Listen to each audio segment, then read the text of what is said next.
Fala galera, Dizascope, Douglas Gonçalves por aqui para mais um Copiando Jesus, nosso podcast toda quarta-feira.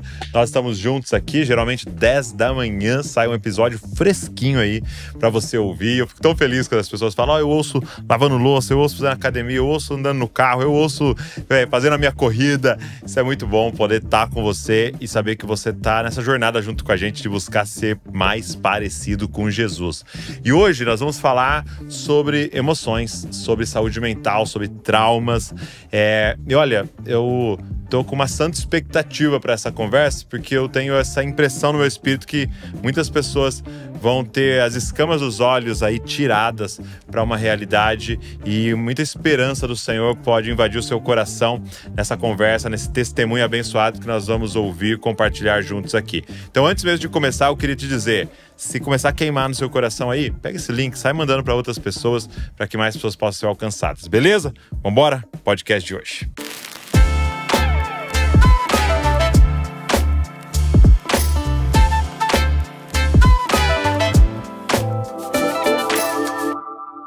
Roberta, Sara. Prazer, muito obrigada por me receber, que honra. Obrigado você estar aqui. A Roberta é uma escritora, uma autora, psicanalista, tem atendido muitas pessoas e também treinado pessoas aí para o atendimento. Correto? Sim. Porque eu vou lendo sempre a biografia lá, às vezes tem umas coisas que o Google erra, assim, às vezes. E esposa, mãe, 2 filhos, né? 2 filhas. 2 filhas. Isso. E nós queremos falar um pouco aqui sobre a jornada da Roberta, sobre o seu testemunho e como isso tudo, muita dor, se transformou num propósito, se transformou em cura, né? Roberta, como é que esse tema da saúde mental se tornou algo na sua vida, assim? Acho que você poderia compartilhar um pouquinho da sua história, de como é que foi o início da sua vida e como isso depois se transforma em propósito, né? Bacana. Engraçado que desde a minha adolescência eu tinha o sonho de fazer psicologia. Que legal. Ainda não entendia muito o que era isso, mas eu falava, simplesmente acredito que era um propósito que Deus já havia colocado no meu coração. Mas acabou que eu não consegui concluir a faculdade de psicologia, fiz até o 3º ano e acabei migrando para a psicanálise e me formando ali. Mas eu acredito que ela acabou trazendo algumas respostas que eu não compreendia do porquê eu tinha alguns sintomas, alguns comportamentos, mesmo sendo cristã há tantos anos, mesmo achando que eu amava a Deus. Eu falo achando porque a palavra de Deus vai dizer em João 15 que quem ama a Deus obedece a Deus. Então muitas vezes eu ia à igreja, eu servia, eu tinha aquele meu coração que parecia que eu amava ao Senhor, mas quando pela primeira vez, verdadeiramente, eu comecei a ler a Bíblia de maneira intencional e eu fui confrontada de quem ama, obedece. Peraí, então eu como esposa não estou obedecendo. Eu como filha não estou obedecendo, alguma coisa aqui está errado.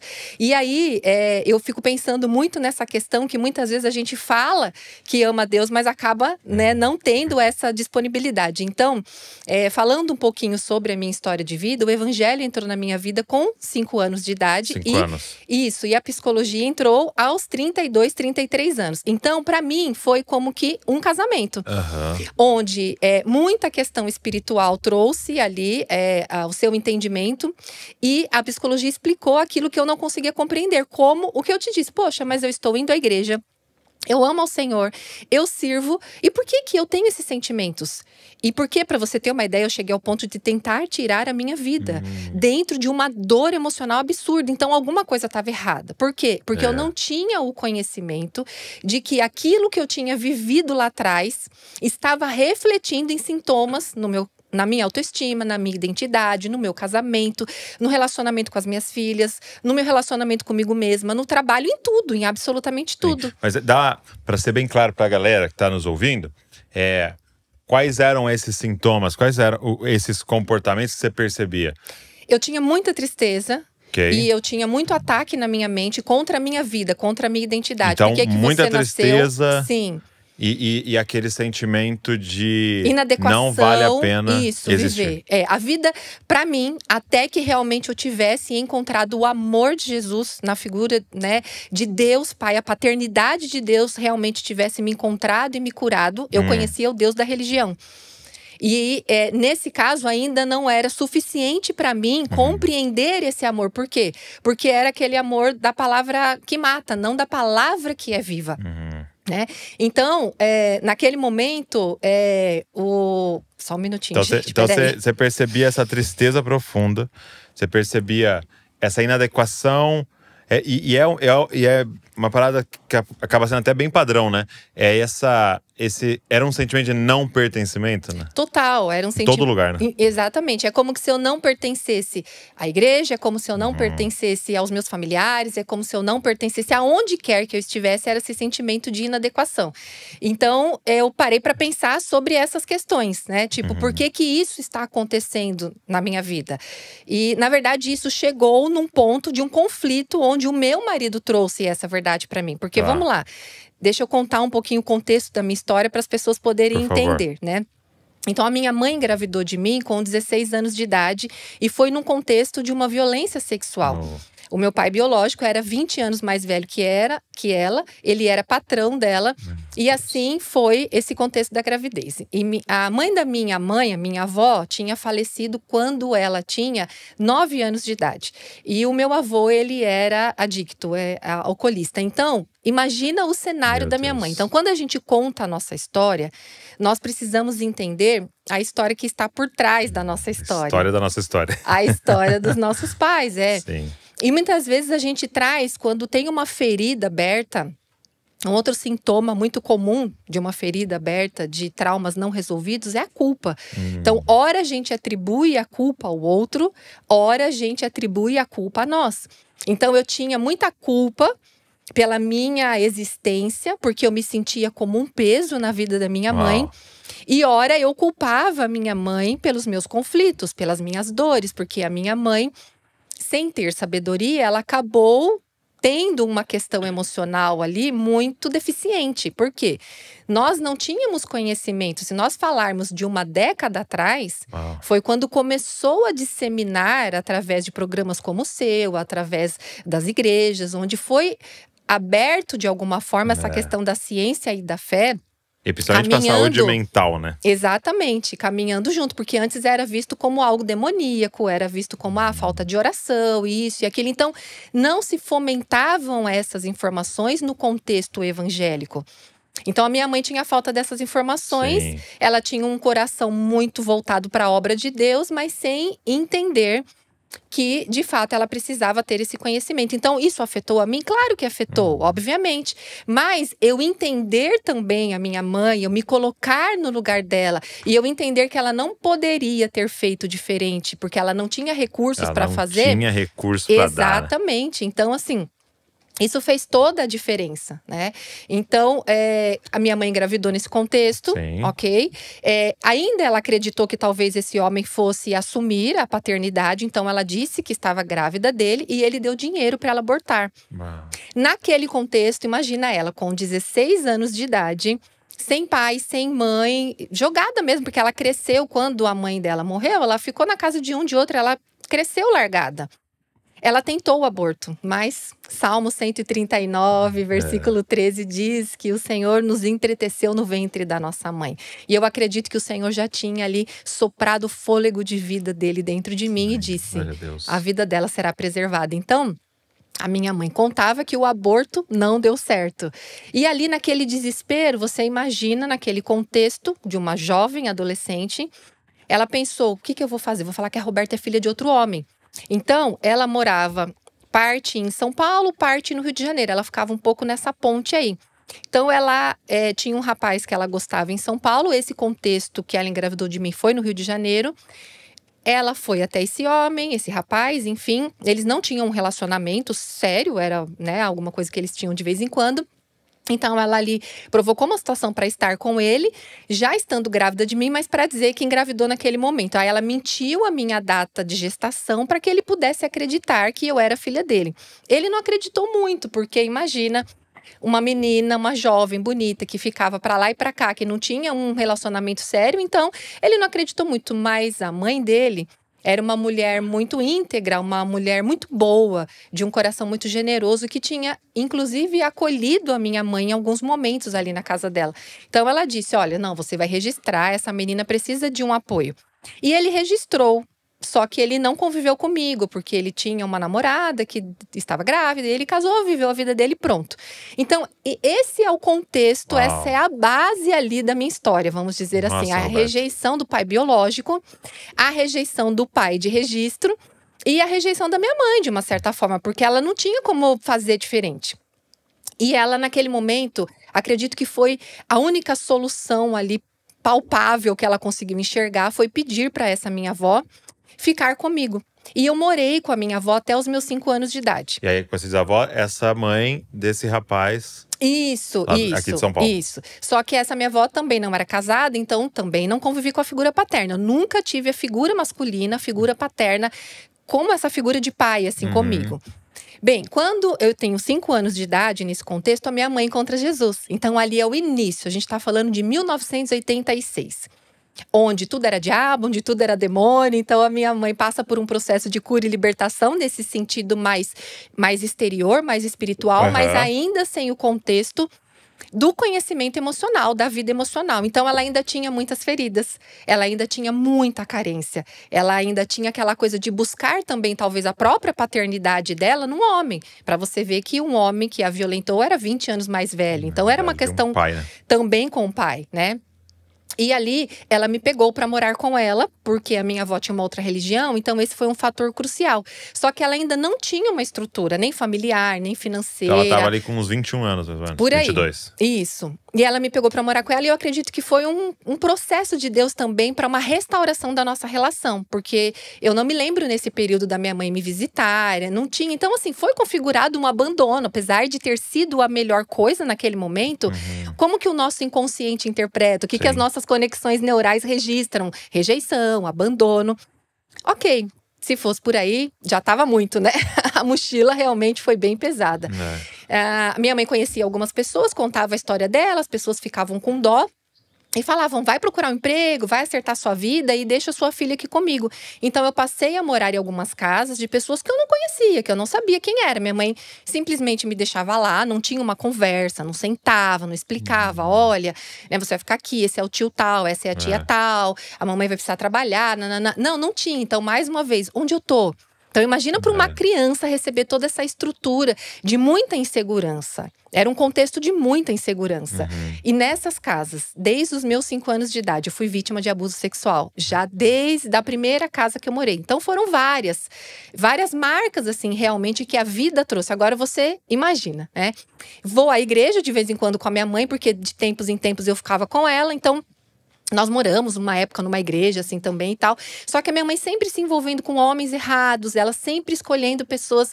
E hoje a gente sabe, né, que é uma questão inconsciente também, por não se valorizar, por não ver, de repetir o padrão e tantas questões que são complexas, né? Ela arrumou um rapaz que estava preso, ela se envolveu com um rapaz que estava preso e ela adquiriu o vírus do HIV.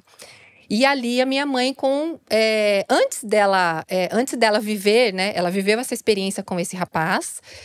E quando eu tinha 11 anos de idade, foi que ela me contou essa história. Eu lembro que ela, inclusive, estava convivendo com esse rapaz. E a gente viveu várias coisas que eu descrevo no livro. São coisas, assim, bem intensas e pontuais, mas é o que eu digo, né?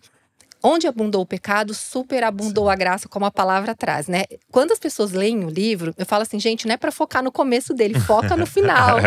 Porque o que conta a própria Bíblia diz é como… Base. Exatamente, é como termina, é o que Deus pode fazer. Ainda que a gente pense, não vai dar nada de bom nisso, isso daqui não tem como sair algo de bom. Sim. Mas Deus transforma todas essas cicatrizes e todas essas histórias para a glória dele. Ele transforma a maldição em bênção, né? Ele faz isso, esse é o poder do Senhor. Então, só assim, abrindo um parênteses, porque eu acho que é importante, às vezes, a gente… você olhar um pouquinho mais para o final, só para você entender, né? Então, hoje, a Roberta, ela tem essa mentoria, esse lugar de treinamento, Saradas para Sarar. Hoje, a Roberta né, escreveu um livro, Saradas para Sarar, e tem treinado… Quantas mulheres são lá, ou pessoas estão lá treinadas? No curso são 7.500 alunas. 7.500 alunas, né? reunidas, aprendendo a cuidar de outras pessoas. Então você pensa em quantas pessoas estão sendo afetadas por tudo isso. Só quero abrir esse parênteses para você entender. Com essa história, essa é a Roberta e o que ela está fazendo. Então só para você ouvir com algo em mente, o Senhor pode fazer. O Senhor pode fazer. Eu não sei qual foi a grande armadilha de Satanás para toda a sua família, para as gerações passadas. A mensagem desse podcast é: o Senhor pode. Não há poço fundo demais para ele, não há pecado grande demais para o sangue dele, não há trauma profundo demais para ele curar. Então, eu quero que você ouça com isso em mente, né, da história da Roberta. E aí, Roberta, a sua mãe morre cedo? Sim, antes da morte dela, é isso que eu ia contar, esse ponto crucial. Quando eu tinha 11 anos de idade, eu voltava um dia da casa da minha avó, porque eu ainda continuei com contato com a minha avó. E eu voltei, eu tinha visto o meu pai, que até então eu achava que o meu pai de registro era o meu pai. Aquilo que estava no meu documento, eu achava que aquela era a minha história. Já sofria a dor da rejeição, ok. E eu vi ele dar, assim, um abraço, ter um gesto de carinho com a filha dele, que era muito próxima à idade minha. E eu fiquei muito enciumada como criança, né? Voltei. Nesse tempo eu morava com a minha mãe. E eu cheguei chorando muito. Mãe, porque ele não me ama, ele não tá nem aí pra mim, ele não se importa comigo. Eu sempre fui muito dramática. Talvez pela dor e pelas histórias de vida. Então, sempre aquele drama, assim, emocional. É um dos sintomas, porque é uma ferida aberta. Exatamente. E a minha mãe, mais uma vez, sem conhecimento emocional, sem sabedoria, ela naquele momento, para tentar aplacar um pouco a minha dor, ela disse: ai, nem chora por ele não, ele nem é seu pai. O seu pai, aí ela me contou essa história que eu já dei spoiler aqui, né? O seu pai é um homem que eu conheci, que eu trabalhei para ele e tal. Ela contou toda a história. Você não nasceu na data que consta no seu documento, você nasceu 2 meses antes. E se você quiser comemorar o seu aniversário a partir do ano que vem, nessa data, tá tudo bem. Olha a falta, né? Uma carga emocional profunda, né? E a falta desse tato mesmo, dessa habilidade emocional para lidar com isso. O que a gente faz com isso, Douglas, né? Você sabe muito bem, né? Anos. Exatamente. Então a gente abre aquela gavetinha, aquele porãozinho, a gente joga tudo ali, porque não dá pra gente dar conta disso, senão vai enlouquecer. A gente vai pra linha ali realmente, né, da psicose. Enfim, então, aí a minha mãe depois conheceu um outro homem, que aí eu achei, agora eu vou ser feliz, agora vai dar tudo certo, agora é uma família, ela engravidou, e aí parecia que eu ia realizar o sonho de ter uma família, um pai, uma mãe. E esse homem também abusou sexualmente de mim de formas ainda mais intensas e violentas por 3 anos. E aí é nesse contexto que a minha mãe morre. Aí ela morre por conta de um câncer, mas por causa do vírus do HIV, que também não tinha resposta ali no organismo dela. E eu fiquei ali já na beira ali dos 15 anos de idade, com a minha irmã de 2 anos e o meu padrasto. Graças a Deus, a minha mãe, pelo menos, ela deixou ali uma ordem de que eu e minha irmã ficássemos com uma tia, porque ela até descobriu do abuso, dos outros abusos ela não soube, mas desse abuso em específico do meu padrasto ela soube, por uma questão muito, muito pessoal que aconteceu. Mas na ocasião, é o que eu falo, não é nem tanto o que acontece, é como a gente interpreta a situação. Exato. E como as pessoas à volta reagem. Então, quando a minha mãe soube do abuso em relação ao meu padrasto, ela continuou com ele. Então, parece que naquele momento a ferida dela ter continuado com o abusador foi pior do que o próprio abuso naquele contexto para mim. Ali, o senso de identidade ou de autoestima que eu tinha de pouquinho ainda foi ao chão. Pisoteada. Exatamente, né? Então, depois desse tempo que minha mãe morreu, eu fiquei com a minha tia por um tempo. Aí eu fui passar as férias na casa da minha avó e a minha madrasta fez o convite para que eu fosse morar com o meu pai de registro. Porque aquela história ficou lá, guardada. Nunca, até aquele momento, tinha sido falado. Eu não tinha coragem. Um outro sintoma dos traumas é o medo. Então eu era uma pessoa extremamente medrosa. Eu tinha medo de falar com professores, com figuras de autoridade, com tudo. Qualquer tipo de figura, assim, mais, né, imponente ou importante, alguma coisa. Então, era aquele medo absurdo. Então, eu tinha medo de falar sobre essa história. E ali, aceitei esse convite. Ela falou, vem morar com o seu pai para tentar conhecer ele. Porém, o meu pai viajava muito, então não teve essa oportunidade. Mas Deus tinha um plano para me levar para aquela cidade, que foi onde eu conheci o meu marido. E meu marido, ele também não tinha mãe, não tinha pai, então eu falo que é Ebenezer, até que o Senhor nos ajudou. Como dizia um tio meu, é 2 perdidos que só Deus pra… E ele tá aqui no estúdio dando risada ali. E ele foi um milagre, nós estamos 27 anos juntos já, Muito e ele bom. foi um milagre que Deus me concedeu para poder também ser um instrumento de cura também nessas feridas do abuso também. Sim. Uau, meu Deus. Eu posso ouvir na sua fala e no seu tom de voz, na sua expressão, é algo cicatrizado, né? É algo assim que até você fala de uma forma que quase parece estar falando de uma outra pessoa. Porque você percebe a cura de Deus em relação a tudo isso, assim, né? Não há uma carga de dor tão grande mais em falar dessa história, né? Talvez uma outra pessoa que está nos ouvindo, que tem uma história parecida, nunca nem conseguiu verbalizar tudo isso que você verbalizou aqui nesses minutos, né? Agora, descreve pra gente que tipo de pessoa, de mulher você se torna, então, a partir… Você até já citou algumas coisas, né? Do medo, da baixa autoestima, da própria depressão, né? Mas quais são outras coisas que começam a surgir a partir… E não só de você, mas as pessoas que você atende, que começam a surgir a partir do trauma, né? A partir dos traumas, né? Eu acho que a primeira coisa é essa questão da raiva que nós ficamos muitas vezes de nós mesmos. É como se fosse uma ruptura. Porque a gente não quer aceitar a nossa história de vida. Então, olhar para a minha história de vida é muito difícil. Então, eu faço o quê? É como se eu fizesse uma cisão no meu indivíduo. Então, eu não sei mais quem eu sou. Eu não sei mais qual é a minha essência. Simplesmente eu vou vivendo. Aí, muitos passam a viver a vida do outro. Então, a gente se coloca algumas como muito boazinha. Esse foi o perfil que eu fui. Então, sempre Você foi pra esse lado. Muito boazinha. Sempre dizendo sim pra todo mundo. Sempre querendo ser vista, querendo ser reconhecida, amada. Abrindo mão de coisas que eu nem sabia que eu estava abrindo mão. Sabe? Tipo, quando você nem sabe o que é importante pra você. Quando você mesmo se violenta emocionalmente. Quando você mesmo passa por cima dos seus limites. Porque você nem sabe quais são os seus limites, né? Então eu cheguei nesse ponto de não saber quem eu era. De não saber o que eu gostava. De não ter realmente uma identidade. De viver pro outro. Pra servir o outro. E é muito bom nós servirmos. O reino é um reino de serviço. Mas qual é a motivação pela qual você está servindo? Sabe, Douglas, um dia Deus me confrontou claramente sobre isso. Por que eu ajudava as pessoas? Por que eu fazia o que eu estava fazendo? Então você era a pessoa que não falava não. Que não falava não, não tem horário. Não… A hora que fosse, sempre com um sorriso no rosto. E sempre pronta, a máscara de boazinha. E você sabe que o ponto X para quebrar isso na minha vida foi a pastora Helena Tanuri.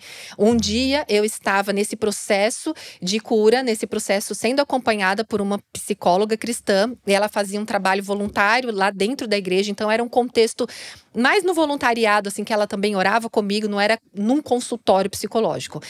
E paralelo ao processo com ela, o Espírito Santo me pegou de jeito e falou assim: olha, essa daqui vai ser para te acolher, mas eu preciso preparar alguém aqui madura para poder dar umas porradas. E eu vi um compartilhar, por isso que o compartilhar é importante. Compartilhe esse vídeo, compartilhe esse vídeo, porque… A vida pode ser transformada, a vida de alguém pode ser transformada. A minha vida foi, por causa de um compartilhar. Eu tava no Facebook… E uma irmã da igreja compartilhou uma ministração da pastora Helena Tanuri, isso em 2012, com o título de Quem é Você Quando Ninguém Está Olhando? Uau, meu Deus, aquele título me chamou. E quando eu assisti essa ministração da pastora Helena, eu falei, meu Deus, ela tá falando de mim, ela tá falando da minha história, e ela contava o testemunho dela. E eu me identifiquei muito, inclusive, com as feridas e principalmente com a questão religiosa. De ir à igreja, de fazer tudo certinho. Porque eu achava, Douglas, que Deus me amava porque eu fazia, entre aspas, tudo certinho. Mas na hora que eu comecei a ver que eu era falsa, que na verdade eu colocava uma máscara de boazinha, que eu não estava servindo pelo reino, eu estava servindo pelo meu ego, eu estava servindo para ser aceita, para me ame, sabe? Eu não tinha consciência disso. Então… Eu lembro que eram as madrugadas afora, assim, muitas madrugadas, assim, eu maratonando mesmo. Na época, hoje nem dá para acompanhar mais tanto, que é tanta gente que Deus levantou na internet. Mas em 2012, por exemplo, eram poucas pregadoras que tinham na internet. E eu já tinha assistido todas as pregações da pastora Helena Tanuri 2, 3 vezes. Eu conhecia todas as histórias, essa roupa que ela tá, isso que ela fala. Eu sei qual é o congresso. Ela foi uma mentora. Ela foi uma mentoria, por isso que eu falo, às vezes, sabe também, Douglas, as pessoas ficam assim, vitimizada. Ai, não tem ninguém que me ajude, o pastor não olha pra mim, o pastor não me cumprimenta, ninguém. Claro, em alguns momentos a igreja ainda é falha, sim, falta um lugar de acolhimento, falta talvez um ministério de aconselhamento mais pontual nessa questão emocional também, ok. Mas sabe, também muitas pessoas, elas ficam esperando que o outro fica lambendo as suas feridas. E eu posso dizer, eu fui ensinada e mentoreada por uma pessoa que nunca sentou ao meu lado. Foi virtualmente. Pastora Helena Tanuri nem imagina que ela foi depois a minha mãe já espiritual. Encontrou com ela? Já sim? encontrei com ela umas 3 vezes. Já falou pra ela? Já falei pra ela, mas é muita gente, né? Então, né, nem faz uma muito relação. Muito abençoado pela vida da Helena. Eu sempre assisto ela aqui também, é uma bênção. Agora que você tá sem tempo, foca no Dizascope, entendeu? Você assiste os... Isso, né? Já vai de uma vez só. Isso que você tá dizendo é muito interessante, essa questão do boazinha, né? Porque realmente é um dos recursos, né? A ferida pode, os traumas não tratados pode levar para essa, vamos chamar esse personagem, né? Sim. De boazinha. E uma vez eu lembro que eu tava na terapia e eu perguntei pro terapeuta, eu falei, olha, eu percebo que o tempo inteiro na terapia, tempo inteiro não, muitas vezes na terapia, a gente vai falar sobre o amor próprio, falar sobre o seu valor, falar sobre os seus limites e tal. E aí eu falei assim, mas às vezes me parece que está contradizendo a Bíblia. E a Bíblia, eu vou ficar com a Bíblia, eu falei pra ele, né?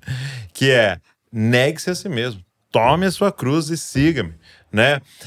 E eu falei, como é que eu concilio isso, né? Eu posso conciliar isso, porque meu terapeuta é cristão, né? E aí ele falou assim, Douglas, deixa eu te falar uma coisa. Para você negar a si mesmo, você tem que conhecer a si mesmo. Você tem que saber o que você está negando. Exato, perfeito. E aí me veio isso, sabe? O burnout, né? Não vem, né? Esse esgotamento não vem quando você dá o que você tem. Ele vem quando você dá já o que você não tem. Exatamente. Então é como se você chegasse pra mim, eu tenho R$1.000 aqui, você fala assim, pode me emprestar, me dá R$1.000? Tá aqui. Né? Pronto. Agora, eu tenho R$1.000, você chega e fala, você pode me emprestar R$10.000? Eu vou lá no banco, empresto e tá aqui. Aí, isso é a destruição da nossa alma. É isso. Né? Então, eu comecei a compreender que mesmo para negar a si mesmo, tem que saber quem é você, o que você tem para dar, o que eu gosto, quais são os seus gosto. dons.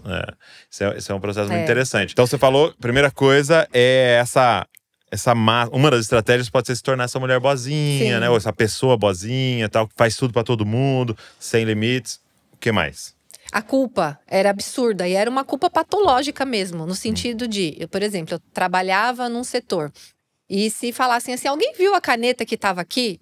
Eu já ficava assim, vão pensar que eu peguei a caneta. Olha que nível que era essa questão. Então eu tinha culpa do meu casamento estar afundando, eu tinha culpa por eu existir, eu tinha culpa por ter nascido, pelo aborto não ter dado certo, eu tinha culpa pelo meu pai não gostar de mim, por ele não querer me conhecer, o biológico, pelo outro também não ter sido presente na minha vida. Eu tinha culpa porque a minha mãe tinha morrido jovem.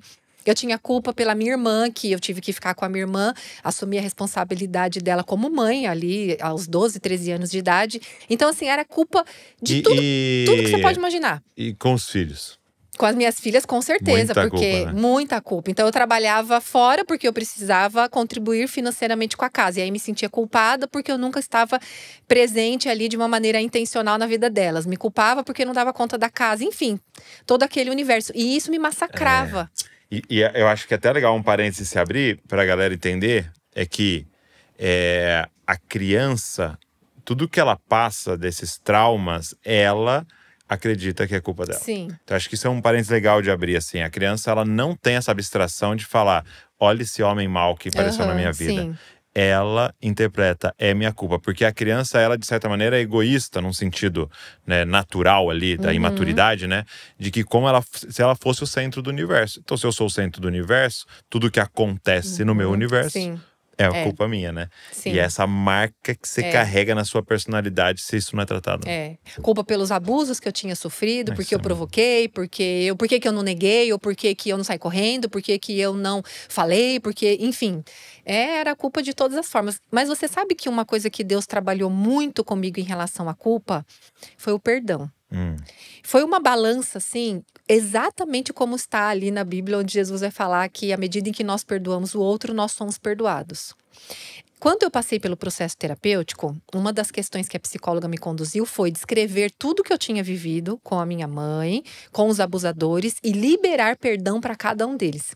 Você sabe que eu, com 27 anos de vida cristã, indo à igreja, sendo batizada, servindo, eu nunca tinha feito uma oração de liberação de perdão para minha mãe. Primeiro, porque minha mãe era morta e eu achava que isso era pecado, que isso era errado, né? Porque né, a gente tem algumas questões assim religiosas que a gente não entende, mas não é questão da minha mãe. Minha mãe já estava na glória. Era o que ficou preso em mim. Era a dor que era viva em mim. Era a interpretação que eu tinha aqui. Ou seja, era a parte da minha mãe que era viva em mim, dentro de mim, na minha história que não tinha sido resolvida. Exato. E foi até confuso para mim na época, mas eu segui o direcionamento dela. Eu descrevi e eu liberei perdão. E Douglas, foi tão automático que à medida em que eu liberei perdão para minha mãe, para os meus abusadores, para o meu pai, para toda a história de vida, eu descrevo isso no livro, todos os detalhes de todas as pessoas que eu tive que liberar perdão, eu me senti mais leve da culpa.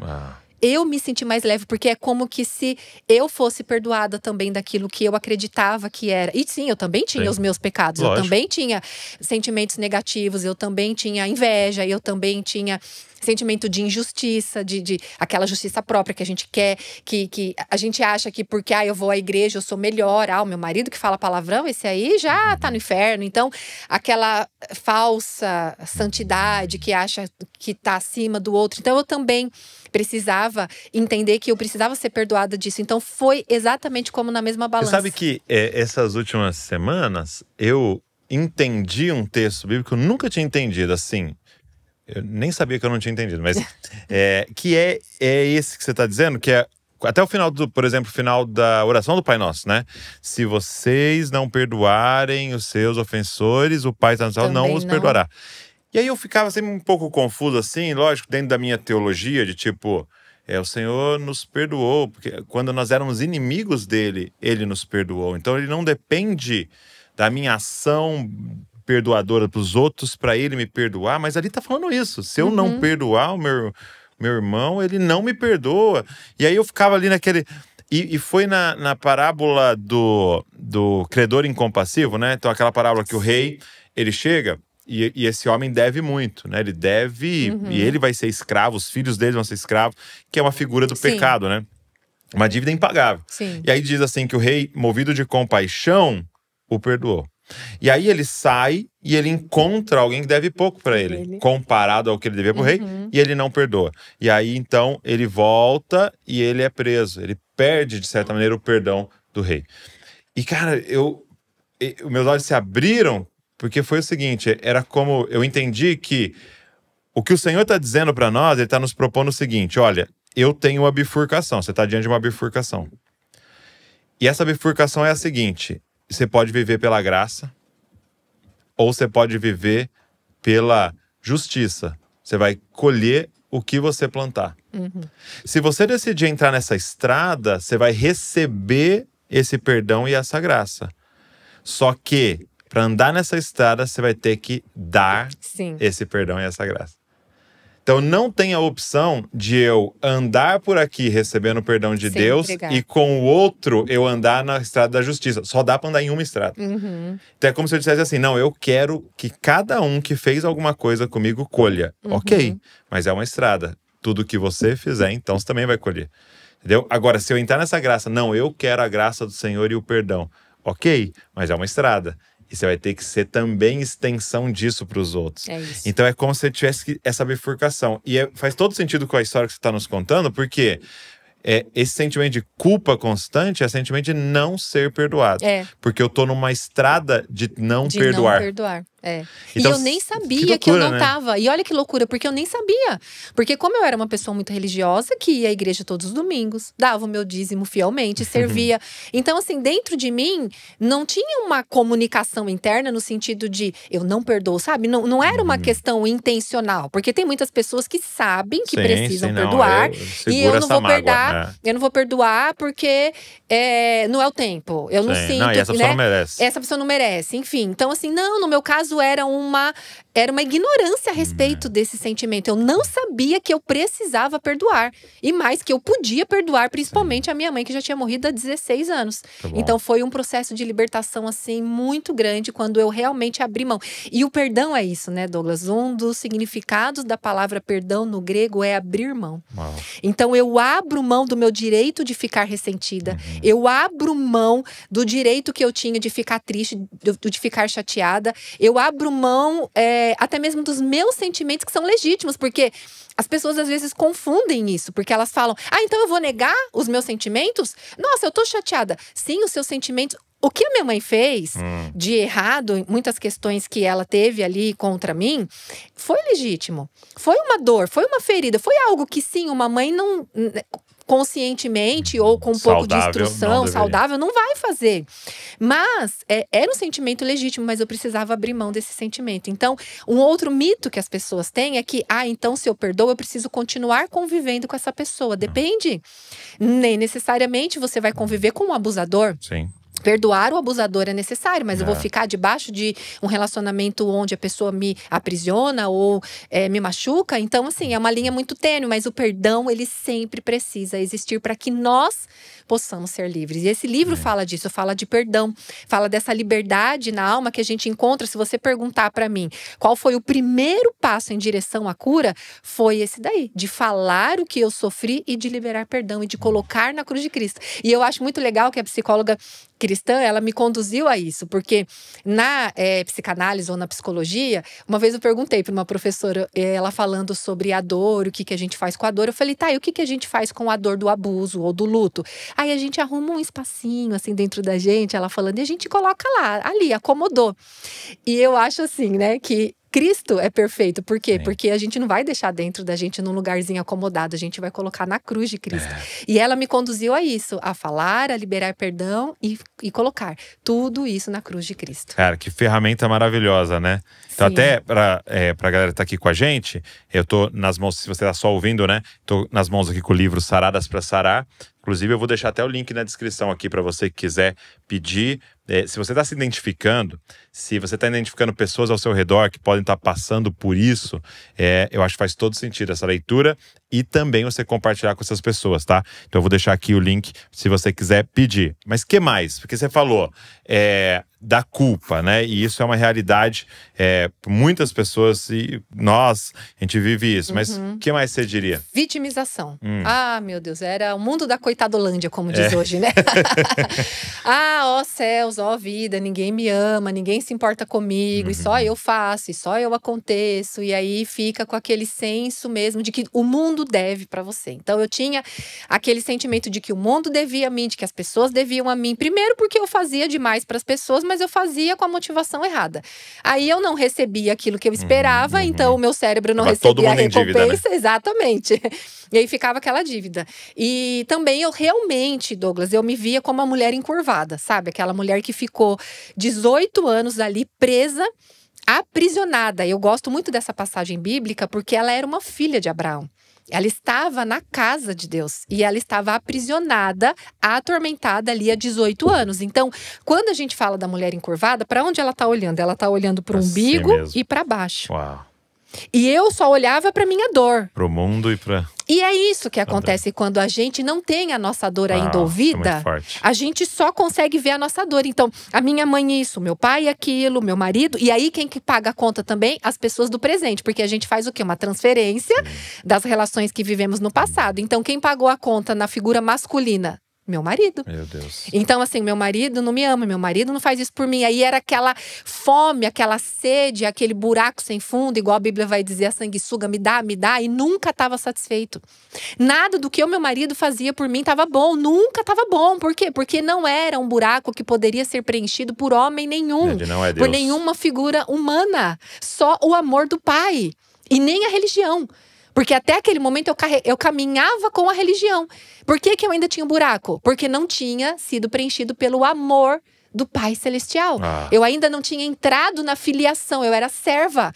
Então eu faço para ser vista, eu faço para ser amada, eu faço para ser aceita primeiro por Deus, para ir para o céu. Então, quando eu ouvia, nem sei se foi a pastora Helena que falou isso ou alguém, que falou que Deus amava a nós e a uma prostituta ou a um ladrão, assim, igualmente, assim, sabe? Tipo, que trouxe um peso, assim, e eu tipo assim… Como assim, sabe? Tipo, como assim? Porque eu era dessas pessoas, Douglas, que é assim, chegou na igreja agora, nossa, mas chegou na igreja agora, não, ainda tem que passar, não pode chegar na igreja agora e já ter Pagar ministério, não pode chegar, sabe, já ser aquela pessoa assim que caminha com Deus, não, então bem religiosa, tipo, pra mim era um absurdo a pessoa falar assim, no último minuto a pessoa aceitou Jesus, olha que nível de religiosidade eu tinha, não era? Eu que estou aqui… Fazendo o quê? Uma vida religiosa, sepulcro caiado. Então, assim, eu acho… E hoje, imagina, eu falo assim, Senhor, eu me alegro se um pecador no último segundo da vida dele estiver conosco. Porque assim, né? E aí de nós vamos estar lá, a gente precisa estar sempre ali também, e aí você né? vê como a ótica muda, né? Porque aí você vai olhar e falar, poxa, que pena que ele perdeu de gastar uma vida diante do Senhor. Com Cristo, com certeza. Né? Essa é a diferença, Esse né? é o privilégio, né? Exatamente, porque as pessoas também filho, entram lá né? naquela outra de falar assim, então tá bom. Então porque se no último imagina, segundo eu posso ir, então tá tudo bem. Você mas imagina e o que legado? no último segundo, alguém chegasse lá na cama, você tá na cama do hospital, no último segundo alguém fala assim, olha, eu quero te falar quem é seu pai. É esse homem incrível e tal. Mas você vai morrer amanhã, então você não teve a oportunidade de relacionar com ele. Né? Então é esse o ponto, né? Não é uma vida inteira pagando um preço. Não, né? E eu tive essa sensação quando eu encontrei o verdadeiro evangelho, que assim como Nicodemos nasceu de novo, eu falo que meu novo nascimento foi aos 31 anos de idade, com 27 anos de vida cristã. Mas ali foi o real encontro com a paternidade de Deus, com Jesus, com o amor. E ali, quando os meus olhos abriram, que eu li, eu já tinha encenado peças na igreja, dançado a Páscoa, mas quando eu li que aquilo se tornou verdade, eu chorei 3 dias e 3 noites, Douglas. Porque aquele amor foi revelado. Isso é lindo. Quando esse amor é revelado, isso é lindo. E aí eu fiquei naquele primeiro amor, naquela paixão que eu me lembro. Foi muito engraçado. Mas você leu o quê? E o amor de Cristo é lindo, que eu lembro que um dia eu falei assim pra Jesus, Senhor, eu te amo tanto, tanto, tanto, que eu daria a minha vida. Olha a loucura que a gente fala, né? Eu daria a minha vida para que o Senhor não tivesse dado a sua. Ele, você daria a sua vida por mim, mas pelas pessoas que eu dei, você não daria. E eu, uau, meu Deus. Então a gente vai aprendendo um amor que ele é além, né, de todas as coisas. Então, eu tava nessa indo do vitimismo antes, porque achava que eu era a única sofredora da face da terra. E quando eu passei a ouvir pessoas, quando a minha história começou a ser transformada e as pessoas passaram a buscar ajuda comigo e eu passei a ouvir as histórias, eu falei, meu Deus do céu, são muito mais pessoas que viveram tanto igual ou pior do que nós. Então, assim, nós não somos, né, a última sofredora da face da terra e nem sofremos perto daquilo que o nosso mestre sofreu. Uau! Vitimização. Isso é tão real, né? Sim. E é muito doido porque a gente vai passando esse caminho de culpa, né? E de achar que é culpado de tudo e passa por culpar os outros, né? Sim. Né? De culpar os outros. Minha vida foi por causa isso, daquele, e eu não sou feliz por causa disso e daquilo, né? E a gente vai culpando os outros. O que mais? Você até citou uma, e eu queria que você expandisse, que é uma baixa autoestima, né? Sim, nossa. É um desamor. Isso aí era absurdo, assim, ao ponto de eu não fazer nada por mim. Pelo contrário, você sabe que aí no processo realmente de cura, eu entendi que a raiva que eu deveria ter projetado para os meus abusadores, para o meu pai, para minha mãe, eu introjetei. Uau. Então eu tinha… Engoliu o veneno. Não, você não tem noção. Não é que eu não gostava de mim. Eu tinha ódio de mim. Ao ponto de eu adulta, aos 30 anos de idade, eu dar tapa no meu rosto, eu puxar o meu cabelo. Imagina, né? E eu gosto de uma frase que a Joyce Meyer diz, porque ela fala assim, aonde você vai, você tá com você. Não tem como você se tirar de você. Você tá no trabalho, você pode passar 8, 9 horas com alguém. Em algum momento você vai pra sua casa. Você tá lá com seu marido, em algum momento ele vai dormir ou ele vai trabalhar. Você tá com seus filhos, em algum momento você tá… Agora você com você. Então, quando eu ouvi isso também, eu falei, uau, meu Deus, eu preciso dar um jeito de começar a me melhorar. Sabe o que a gente não pensa? É que a gente tem um relacionamento com a gente. Sim. A gente não pensa nisso. Por exemplo, a gente fala assim, ó, pecado, cara, essa forma agressiva que você falou com seu marido. Pecado. Só que a gente não para pra pensar e fala, é pecado a forma agressiva que você fala com você. Exato. Uma das primeiras coisas que Deus começou a trabalhar em mim foi a minha forma de falar comigo. Uau. O Espírito Santo trouxe um constrangimento, Douglas, mas um constrangimento, por quê? Eu não gostava de mim, não me amava, então eu me autodepreciava, eu me xingava de tudo quanto é coisa feia. Não palavrão, porque eu era religiosa, mas assim, sabe? Burra, né? Besta, feia, nariguda, idiota, você… Porque você existe, por que que você… Então eu chegava na frente do espelho, era tão maligno a questão da autocomiseração, outro sintoma, a autocomiseração era tão maligno que eu chorava, aí eu e meu marido brigávamos e eu chorava, eu ficava no meu mundo de coitadolândia, da injustiçada, porque ele não me vê, porque ele nem se importa comigo, aí eu ia pro espelho com aquela cara de choro, e aí que eu chorava mais ainda, me olhando no espelho assim, tipo… Era um prazer, olha que maligno isso. Era tão louco, porque eu me sentia feliz se eu tava triste. Era muito maligno, era muito diabólico. Então a gente tem que tomar cuidado, porque… Ué, mas eu tô na igreja todo domingo, e por que esses sintomas? Porque nós estamos aprisionados ainda. Trauma é pecado, trauma é uma quebra, é uma ruptura. Então nós estamos aprisionados e precisa permitir que Cristo entre. A questão é essa, você sabe que… Quando eu tava com a psicóloga, na terceira sessão eu pensei em desistir. Porque ela era muito quieta, ela não falava muito, ela só me ouvia, no final a gente orava e eu queria uma receita, né? Eu queria uma receita de bolo para resolver os meus problemas. E ela olhou para mim e falou assim: Roberta, se você não permitir o Espírito Santo fazer, eu não posso fazer nada por você. E eu fui para casa assim, meio indignada com aquilo. Poxa, mas eu já tenho o Espírito Santo, se ele não fez nada até agora, então… Não tem jeito pra mim. Mas a verdade é que eu precisava dar licença pra ele entrar. E quando eu dei essa licença, sabe, as coisas foram acontecendo. E aí o constrangimento que o Senhor me trouxe foi sobre a tentativa de suicídio que eu tinha tido alguns anos antes.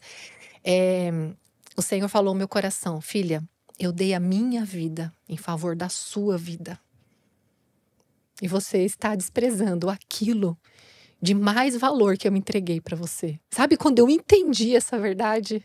Quando os meus olhos se abriram para isso, eu me arrependi tanto. Falei: Senhor, me perdoe, porque é como que se eu tivesse pisando no sangue de Jesus, é como se eu tivesse negando o sangue de Jesus, é como se eu estivesse falando: eu não quero isso. O Senhor morreu para me dar isso eu não quero. Mas eu entendo a dor, porque ela era genuína, porque Sim. A gente entende a história a partir do que a gente vive, e toda a minha história tinha me contado uma história de que a vida é ruim, mas o Senhor ressignificou o que é a vida. Glória a Deus. O que é a vida em abundância. Então, a partir daquele momento eu mudei o meu falar a respeito de mim. Nunca mais, já faz mais de 12 anos, nunca mais eu falei contra mim. Esses dias até a amiga perguntava, porque eu tenho uma questão de ansiedade um pouco generalizada, o que é sintoma até de tudo que eu vivi, um certo toque e tal. E aí ela falou assim: mas que pensamentos que vêm assim contra você? Eu falei: não. Nada, contra mim, nada, assim, graças a Deus, porque Deus curou a forma de eu me ver. Eu não me vejo melhor do que as pessoas, né? Eu ainda preciso melhorar um pouquinho, assim, porque às vezes eu não acredito muito em mim também, sabe? Me sinto ainda muito pequenininha.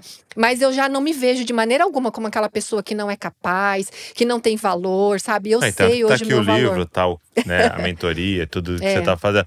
Tem um amigo, o Saulo, né? O meu amigo Saulo Daniel, ele contou um dia que ele começou a ter esses pensamentos, né?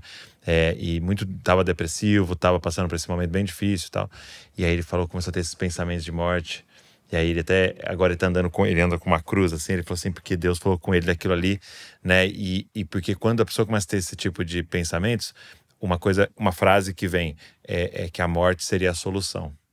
A morte seria a solução, a morte seria a solução. E aí ele falou que um dia o Espírito Santo falou com ele poderosamente: só tem uma morte que foi solução. Uau, isso. Só tem uma morte que foi solução. Que lindo. Por isso que ele falou que ele anda com essa cruz, pra ele lembrar, só tem uma morte que soluciona. Foi a morte do Filho de Deus naquela cruz. E foi suficiente. Foi suficiente. Né? Para que a gente tenha vida. Agora, entrando ainda nessa questão da vitimização, do desamor, né? De falar mal de si mesmo, né? Eu vi um cortezinho, o cara falando um negócio, nem sei se o cara era cristão, porque aparecem uns cortezinhos às vezes, né? Aleatórios. Sim. Mas a ideia era muito legal. E ele falou disso assim, ó: ninguém nunca vai te amar da maneira em que você precisa ser amado. Porque é como se houvesse assim uma uma receita perfeita de amar você e é uma outra para amar. Então aquilo que você entende como alguém te amando não é o que eu entendo. Exato. Às vezes alguém vir te servir é uma coisa incrível para você e para mim não é. Às vezes uma palavra, alguém te elogiar é uma coisa incrível para você e para mim não é. Então, assim, ninguém nunca vai te amar na medida exata, porque isso é um trabalho de Deus e de você mesmo. É isso mesmo. Eu falei, uau, isso é verdade, né? Isso é um trabalho de Deus, e eu sabia disso, mas eu nunca tinha parado de pensar. É um trabalho de mim mesmo. Sim. Porque o que acontece? As pessoas, elas vão cobrar conta do outro. O outro tem que dar, o outro do tem que eu não tô fazendo comigo. Exatamente, porque não me deram. Não me deram, não tem como mudar o que passou. É o que eu falo, a cura não é apagar o trauma. Não é o trauma, né? Não é apagar a história, não é a amnésia, né? Eu sempre brinco, né? Mas é apagar a dor. Então hoje, quando eu falo, não existe mais dor. Mas eu sei a história que eu vivi, né? Só que essas faltas foram cobertas pelo Senhor, pelo sangue de Jesus, pelo poder de Cristo. E você sabe que a tríade ali, onde o Senhor fala, amar a Deus sobre todas as coisas, com toda a tua força, com todo o teu entendimento, e ao teu próximo como a ti mesmo, é o caminho de cura. Mas aí todo mundo acha que são dois amores, né? Ama a Deus sobre todas as coisas e o teu próximo. Né? Eles não esquecem que, na verdade, até o como a ti mesmo tá em segundo, porque eu só consigo amar o próximo. Ele tá dizendo, a medida de amor que você vai ter ao próximo é a que você aprendeu sobre você. Isso. E que vem de ter sido amado por Deus, né? E é um amor muito mais saudável. Quanto mais eu tenho sido curada comigo mesma, quando a gente se relaciona com a gente mesmo de uma maneira muito amigável, a gente se relaciona com o outro de uma maneira muito mais leve.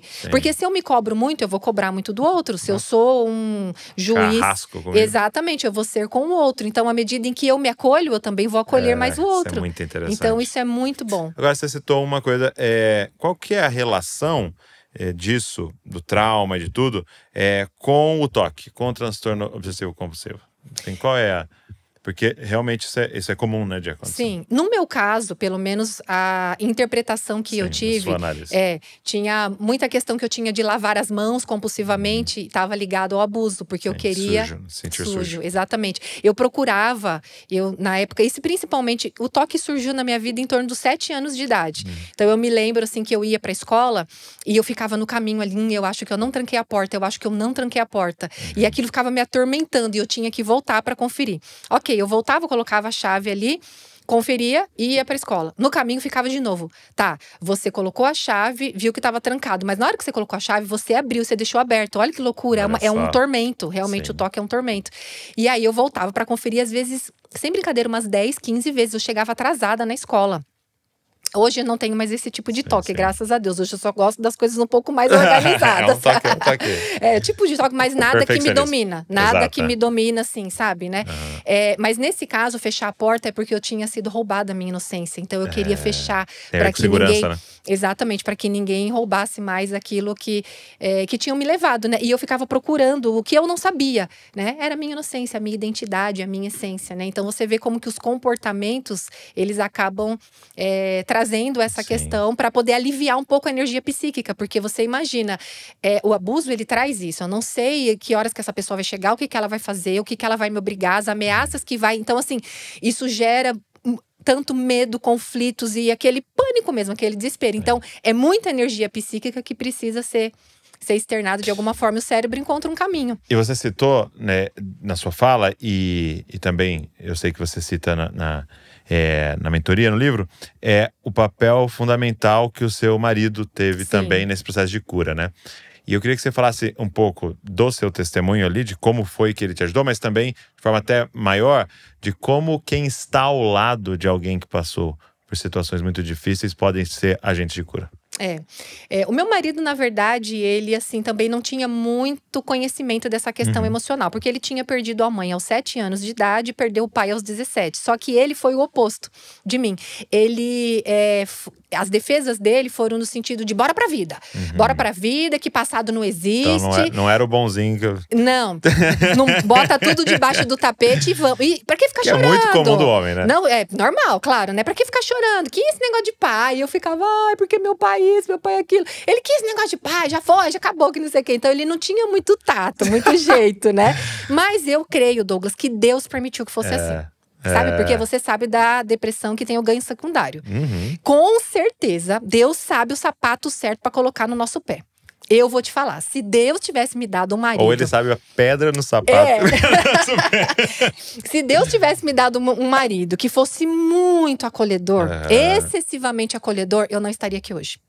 Não estaria. Eu tenho plena convicção. Porque é tudo assim, sabe? Ai, é porque ela passou por isso. Ai, é porque ela passou por aquilo. Ai, é um vidrinho. Ai, não pode. Ai, não sei o quê. Ai, coitada. Não olha isso, entendeu? Eu não ia crescer. Porque a maturidade vem com o crescimento e com as dores. Entendeu? De entender e de ser chacoalhado às vezes, sabe? Então…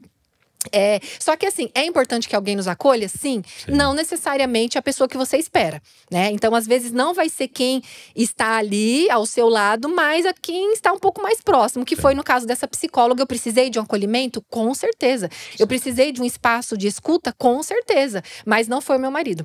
Mas foi pontual, porque ele trouxe a verdade. Porque às vezes a gente vai naquele vitimismo, sabe? Naquilo que a gente vai se acostumando com aquela história triste e fazendo… Parece que a minha identidade era a minha história triste.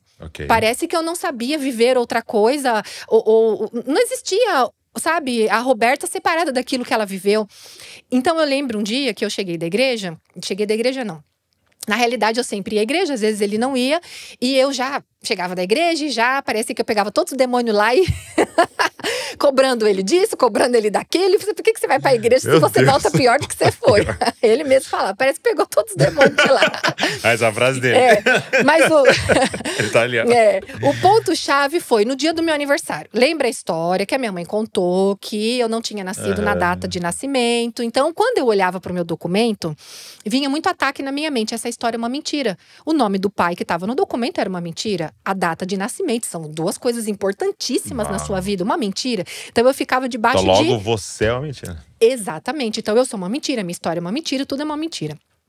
Em 2012, no dia 3 de julho de 2012, que é quando eu fazia aniversário pelo meu documento. Pelo documento. Isso, me deu um surto. Tipo assim, chega, cansei de ser a boazinha. Eu cansei de ser a que faz tudo pra todo mundo. Foi como que desse um caos emocional. É como que se, tipo assim, chega, acabou. Cansei de ser a que faz isso, que faz aquilo pra todo mundo, que fica quieta, que na minha concepção, né? Eu, coitada e nananã.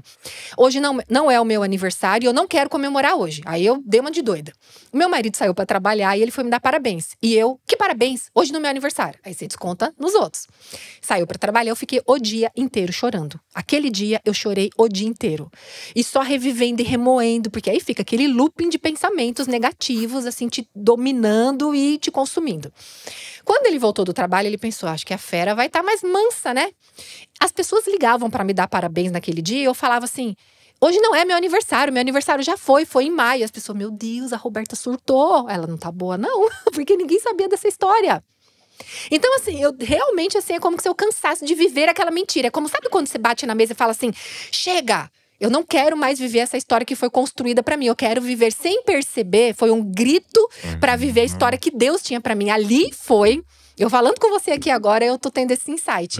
De que é como que se ali foi assim, agora eu quero viver a história que Deus tem pra mim. A verdadeira história. O que é a verdade na minha vida.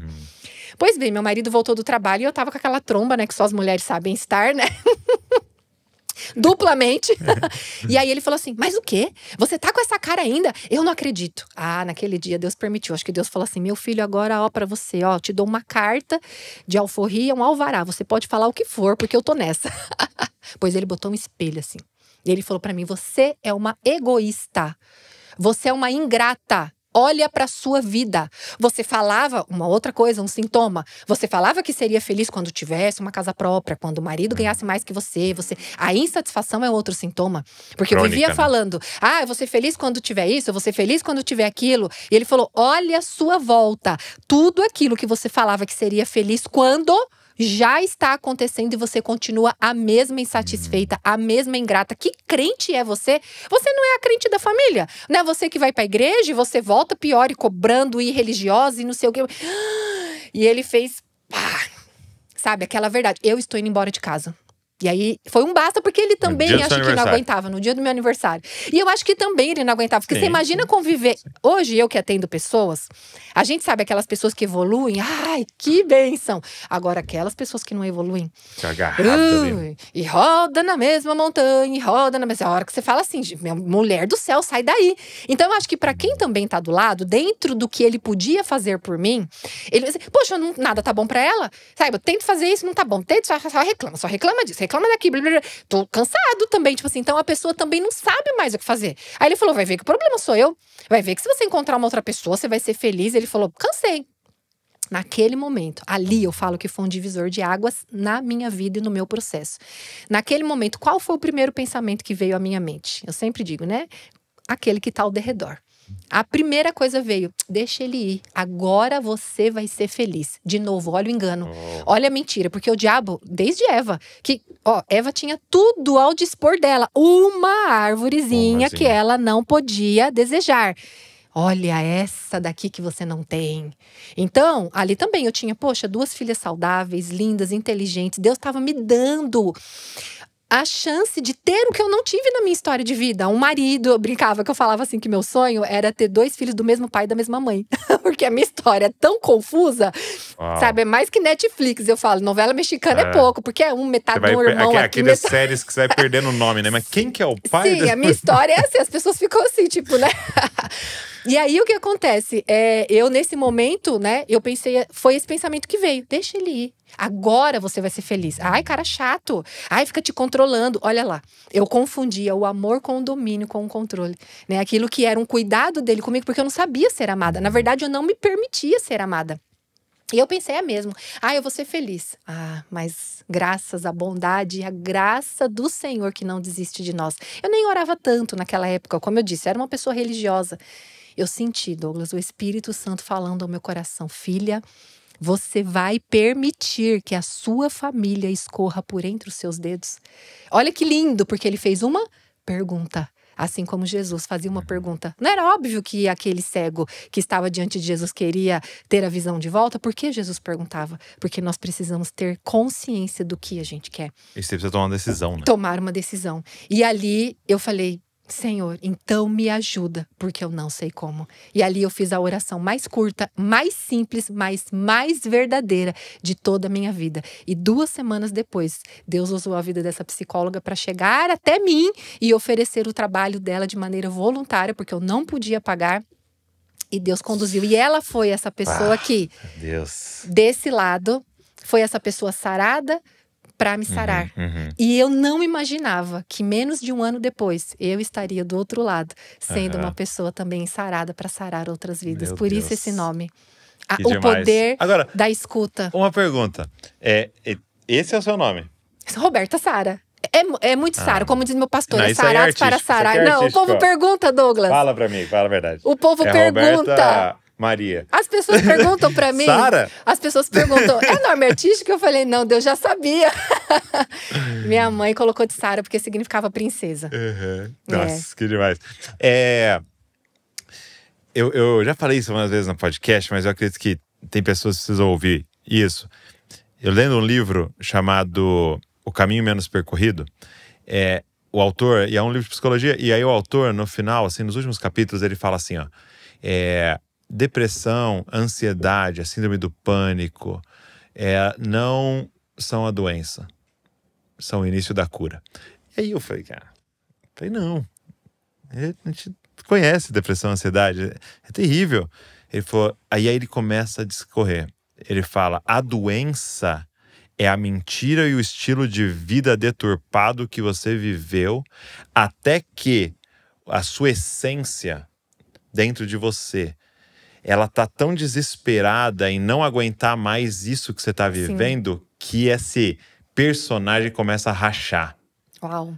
Isso pode manifestar numa depressão, pode manifestar numa ansiedade, pode manifestar numa síndrome do pânico, num surto durante um aniversário, que é o personagem rachando e a sua essência falando, eu não aguento mais, faça alguma coisa a respeito. E aí, eu sinto de falar isso porque eu sei que tem pessoas que estão nos ouvindo e estão se identificando com tudo isso. E talvez você está passando por tudo isso. E sabe, parece que a doença tomou conta de você. E pode dizer, não, é a graça de Deus dizendo, vamos mexer em tudo isso. Vamos mexer nessa história. Vamos dar um basta. Chega dessa mentira. Né? Chega dessa isso. Mentira. Chega desse personagem. Chega de fingir. Vamos entender quem o Pai fez você para ser, né? Sim. É como se essa verdadeira Roberta estivesse lá dentro e falando, não, chega. Vamos explodir com essa casca. Grito. Foi um grito de liberdade em Cristo Jesus. Agora, foi lindo. Para quem está nos ouvindo, quais seriam caminhos para esse... porque eu sei que no livro tem coisas bem práticas, né? Sim, caminho sim. para esse lugar de sarar, de curar. Eu acho que o primeiro passo é o reconhecimento. Okay. Né? A mulher do fluxo de sangue, ela reconheceu que só Jesus poderia dar conta do problema dela. Então, eu acredito que você que está me ouvindo, que de repente tá pensando aí no seu cenário, no seu contexto, na sua história de vida, e você fala, para mim não tem jeito, eu também já pensei.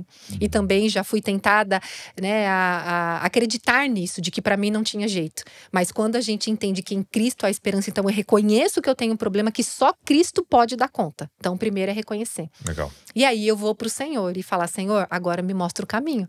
Que psicólogo que eu vou, que pastor que eu busco, que mentora que eu busco. Tipo, é importante a gente ter uma ajuda, tá? Não necessariamente que todas as pessoas precisem de ajuda. Mas se você pega uma pessoa com um contexto desse, por exemplo, de uma vivência do que eu descrevi aqui, que ela nunca passou com psicólogo, então ela precisa ali talvez de um apoio um pouco mais próximo, seja um pastor, um mentor, seja alguém que faça esse trabalho também na questão emocional, que tenha esse cuidado, tenha conhecimento, ferramenta, essa questão da escuta, né? E aí, então, a gente começa esse caminho de falar. A gente precisa colocar essa dor no ambiente de acolhimento, porque tem pessoas, por exemplo, dos abusos, o meu marido soube lendo o livro. Não era uma coisa que eu ficava falando, apesar de eu viver essa dor e viver nesse vitimismo, não era algo que eu ficava falando. Então a gente precisa ter esse lugar da fala, porque a fala também traz essa cura. Não é com qualquer um, de qualquer jeito. É a pessoa escolhida por Deus e Deus vai orientar. Amém. Ou ele traz para você, ou ele vai colocar o seu olhar. Então, vai buscar um profissional, é de suma importância que seja um profissional cristão, porque a gente sabe que acaba interferindo, né? Sim. O que a pessoa acredita, as condutas, a não ser que a pessoa realmente não tenha uma condição financeira, é do convênio médico, ou é de uma UBS, de um posto de saúde. Mas vai com a sua cosmovisão cristã muito bem firmada, né? Isso, Douglas, pra fazer perfeito. As leituras, né? Isso, porque quando eu fiz a faculdade de psicologia e também a psicanálise, era isso que eu fazia. Pra mim, assim, eu tipo também. assim, ai, Senhor, isso daqui tá meio estranho. Mas, ó, eu brincava assim, falava, deixa eu fazer a prova, tirei uma nota boa, se o senhor não vai usar isso pro propósito que o senhor estabeleceu, pode tirar da minha mente. É igual comer peixe, né? Você pega a carne e cospe o espinho. Isso. Então, assim, tenha muita sabedoria, né? Muita sabedoria, assim. E o Espírito Santo, ele testifica. É aquele testemunho interior. É caminhar com o Senhor. Porque eu fiz essa junção. Então, eu tinha ajuda terapêutica, mas lembra que eu ficava lá na minha sala de madrugada com a Helena Tanuri, ouvindo pregações e louvando e chorando e me derramando na presença de Deus. Então, é esse caminho. Ler livros. A palavra de Deus vai curando. A palavra de Deus vai confrontando. Renovando a mente. Vai renovando, vai… Exatamente, né? Como Romanos 12:2 vai dizer. Então assim, eu não acredito em mim. A palavra de Deus diz que o Senhor se importa comigo. Que o Senhor me desejou. Os meus pais não me desejaram. Mas Deus está acima dos meus pais. Eu sou filha do Senhor. Então assim, a palavra ela vai nos colocando no lugar. Ela vai nos trazendo esse processo. A Joyce Meyer, né? Ela enfatiza muito isso. Ela tem uma história de muita dor, né? De abuso sistemático também do próprio pai. E aí ela fala como a mente dela foi renovada a partir da palavra, né? Que ela sistematicamente meditava. E ela tem uma frase, pra mim é fenomenal, que talvez muita gente que tá aqui hoje possa falar assim, poxa, mas eu não sei meditar. Eu não sei meditar. E aí ela fala assim, se você sabe se preocupar, você sabe meditar. Porque é isso, Porque preocupação é o quê? É ficar meditando em como as coisas podem dar errado, né? E você substituísse essa sua grande meditação que você faz por meditar em tudo que Deus disse, prometeu e fez, né? Então, esse meditar na palavra e renovar sua mente, substituindo cada frase errada, né, que foi inserida em você pela verdade, né? A gente brinca que não é pensar positivo, né? É pensar a verdade. É isso. E eu mergulhei em Deus, Douglas. Eu acho que, assim, o diferencial, tanto que… A psicóloga hoje é minha amiga, essa psicóloga que me atendeu. E as pessoas hoje, por conta do livro, são mais de 50 mil cópias já de livros vendidos. Legal. Então, muita gente, e o nome dela tá lá no livro, e assim, o nome dela é diferente, né? Erondina, eu sempre comento dela. E virou sinônimo de acolhimento. Aí as pessoas falam assim, eu quero uma Erondina na minha vida. Que legal. Aí eu falo, seja você uma Erondina na vida de alguém, né? Sim. E a gente brinca com isso, mas você sabe que as pessoas chegam para ela falando, eu quero ser curada igual a Roberta Sara.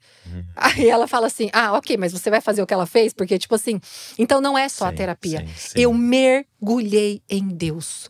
Eu fui profundo, Douglas. Eu fui profundo. Eu botava minhas filhas para dormir, elas eram pequenas, o meu marido ia dormir. Eu ia pra sala, era um notebook velhinho que tinha, não era nem smartphone ainda.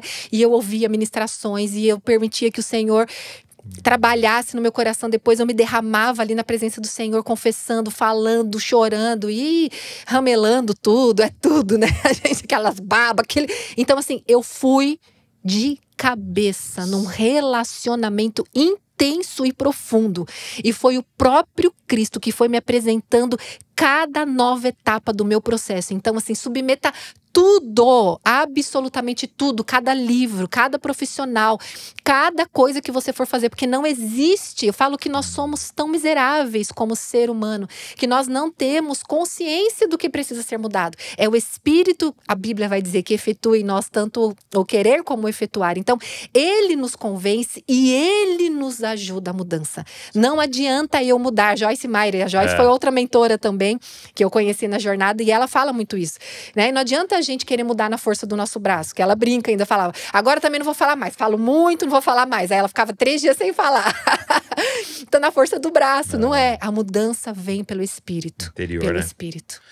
Que demais. Eu sempre falando, me lembrei de coisa aleatória, né? Que é, muita gente quer, por exemplo, aprender inglês, né? Aprender uma outra língua. E aí a gente fala, não consigo, eu não consigo. Aí você fala, mas como é que você tá fazendo? Não, poxa, eu tô fazendo aula 2 horas por semana e não consigo. Falo, é muito pouco. Não tem como, só tem se você imergir, né? E aí, por exemplo, eu, no meu caso, tive a graça, meu pai me pagar para fazer 1 ano de intercâmbio. Então é isso, né? Tipo assim, eu mudei para dentro da casa de uma família americana em que eu não tinha outra opção a não ser ficar falando inglês. E é claro que eu aprendi. Só tô dizendo isso porque talvez o que a Roberta tá dizendo é que você vai ter que mudar pra dentro de Deus. É isso. Você vai ter que falar assim, me dá um intercâmbio, eu vou mudar pra dentro de Deus. A gente fica até meio chato no começo. Meu marido falava, eu tô precisando um pouquinho da minha mulher carnal. Só espiritual. E uma dica, mulheres, uma dica boa, Douglas, sabe o que eu fazia? Colocava fone de ouvido, porque nem todo mundo tá vivendo na mesma estação que você. Então a mulher, às vezes, também, ela não tem sabedoria, né? Aí bota a pregação, bota aqueles louvor bem reteté e já irrita o marido, né? Então, lavando louça, ouvindo. E hoje a gente tem aqui, olha aqui, podcasts, Dizascope, né? Ministrações. Então, assim, e eu ia, a minha vida, o meu universo era esse. Quando eu não tava lendo a palavra, eu tava ali ouvindo. Então era renovando mesmo a mente. E faz muito sentido, porque foi tanto tempo de mentiras e traumas e abusos e tal. É tanto tempo que a gente precisa dedicar novo nascimento, uma nova tanto mente. De tempo, né? De ouvir no amor de Deus, né? Muito bom. Muito obrigado. Imagina, obrigado eu que mesmo. agradeço. Gente, então, Saradas para Sarar tá aqui, né? Você pede o seu aí, vamos deixar o link aqui na descrição. E pede logo uma caixa aí pra você fazer com a mulherada da igreja aí, e com homens também, porque eu acho que o Senhor quer nos curar e a cura não para em nós, né?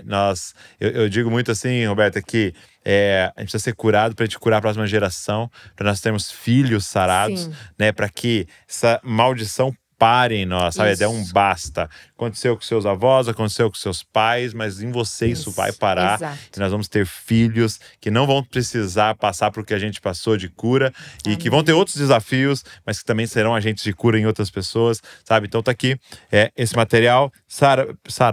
Roberta, Sara, obrigado. Imagina, eu que agradeço. É uma honra muito grande. E não só obrigado pelo podcast de hoje, mas pela sua vulnerabilidade, pela sua coragem de deixar o Senhor usar a sua história, como tá aqui, né? Transformando sua dor em propósito, né? Obrigado mesmo. Queria deixar um recadinho para você que já avançou um pouquinho que seja no seu processo de cura. Que tal você jogar uma corda para alguém que está no lugar de onde um dia você já saiu? Muito bom. Talvez seja até você pegando esse podcast, manda pra uma galera aí. Exato. Manda pra pessoas que você veio na sua mente enquanto você estava ouvindo. Manda lá no WhatsApp, fala, lembrei de você, acho que vai fazer sentido e que mais pessoas sejam alcançadas pela mensagem do Evangelho. Obrigado, você que ficou aqui com a gente assistindo, ouvindo. Deixa um comentário o que o Senhor ministrou no seu coração. Também, se você não é inscrito no canal, eu vou dizer pra vocês, isso é um crime cibernético. Você ouvir o podcast e não se inscrever no canal. Se inscreve aí pra você receber tudo que a gente tá produzindo. Deus abençoe você e não se esqueça, você é uma cópia de Jesus. Valeu.